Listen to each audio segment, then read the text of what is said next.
7वीं पुण्यतिथि पर ब्रह्मलीन मौनी बाबा को लोगों ने किया याद। सम्मान समारोह का हुआ आयोजन।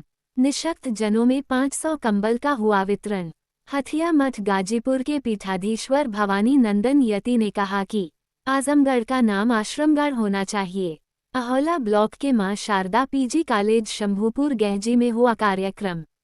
आजमगढ़ जिलांतर्गत अहोला ब्लॉक के मां शारदा पीजी कॉलेज शंभूपुर गहजी के परिसर में ब्रह्मलीन मौनी बाबा की 7वीं पुण्यतिथि पर सम्मान समारोह का आयोजन किया गया। इस दौरान मौनी बाबा को लोगों ने याद करते हुए उन्हें श्रद्धा सुमन अर्पित किया। मौनी बाबा की याद में निःशक्त जनों में कंबल वितरण किया गया। इसके बाद भंडारा का आयोजन किया गया। मुख्य अतिथि हथिया मठ गाजीपुर के पीठाधीश्वर भवानी नंदन यति का भव्य सम्मान समारोह किया गया। सर्वप्रथम मां सरस्वती और ब्रह्मलीन मौनी बाबा के चित्र पर दीप, धूप और माल्यार्पण कर मुख्य अतिथि हथिया मठ गाजीपुर के पीठाधीश्वर भवानी नंदन यति, प्रबंधक फौजदार सिंह, डॉक्टर दिवाकर सिंह, पुलिस अधीक्षक कानून व्यवस्था उत्तर प्रदेश अरुण कुमार सिंह, नारायण दास, शुभम दास एवं दैवज्ञ दुर्वासा मंडल मुन्ना बाबा ने संयुक्त रूप से कार्यक्रम का शुभारंभ किया। शंभूपुर गहजी स्थित मां शारदा पीजी कॉलेज परिसर में ब्रह्मलीन मौनी बाबा की 7वीं पुण्यतिथि पर भव्य ढंग से आयोजित किया गया। महान विभूतियों का माल्यार्पण, मौनी बाबा की स्मृति चिन्ह और अंगवस्त्रम देकर सम्मानित किया गया। दैवज्ञ दुर्वासा मंडल मुन्ना बाबा ने गुरु की महिमा का बखान करते हुए कहा कि जिस ढंग से बच्चे के इलाज के लिए अच्छा डॉक्टर खोजते हैं, उसी ढंग से गुरु को खोजना चाहिए। गुरु की महिमा अपरंपार है। मौनी बाबा का आशीर्वाद ही है कि मुझे लोग मुन्ना बाबा के नाम से जानते हैं। कवि प्रभुनारायण प्रेमी ने अपनी माध्यम से मौनी बाबा के महिमा का बखान किया।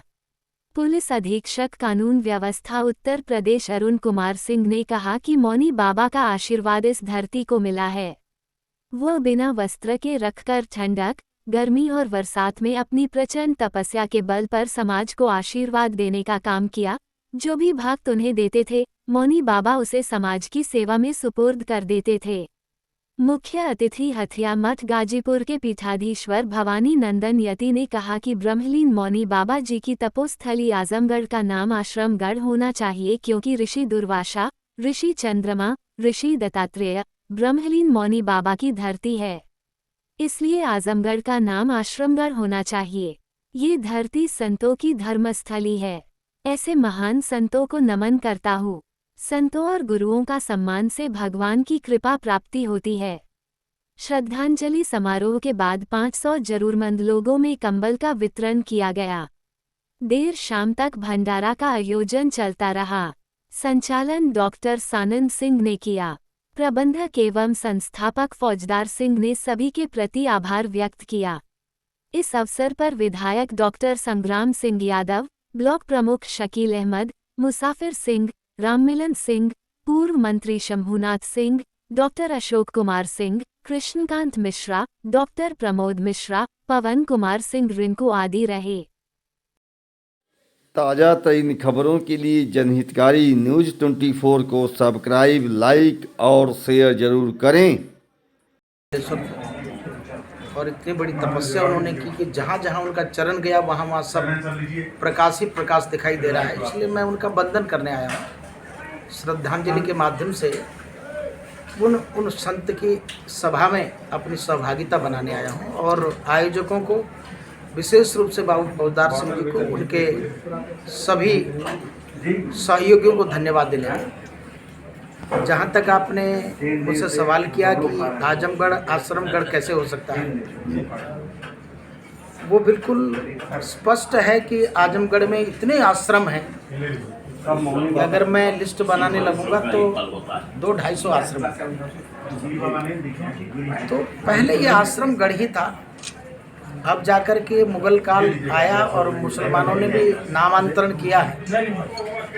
अपने नामों पर फैजाबाद कर दिया, मुरादाबाद कर दिया। तो अब धीरे धीरे जब हमारी सोच बदली, हमारी शक्ति बदली, हमें समझ में आया कि धर्म और मजहब के नाम पर बंटवारे पर पाकिस्तान हिंदुस्तान बना।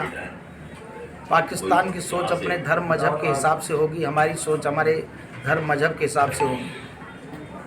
तो आश्रम को आश्रमी कहा जाएगा, आजम थोड़ी कहा जाएगा। महाराज जी, ये हम वर्तमान समझें यह शब्द कि भविष्य समझें कि यह आपके जाने के बाद लागू होने जा रहा है? क्योंकि आपने अपनी भाषण में एक शब्द रखा ये कि मैं शासन सत्ता में नहीं, लेकिन मैं जानता हूँ कि महाराज जी नागपुर से जुड़े हैं और यह वर्तमान है।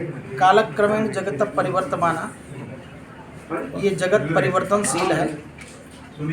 कभी कभी पूर्व ही पर्व होता है, जो कभी सर्च हुआ वो आज रिसर्च हो रहा है। लिया जा ये भी संभव है, कभी आश्रम गढ़ रहा तो आज फिर आश्रम गढ़ हो जाएगा। ये तो परिवर्तन आता ही है, संसार का नियम है परिवर्तनशीलता। तो परिवर्तनीय है तो होगा परिवर्तन। क्योंकि संत समागम में आप हैं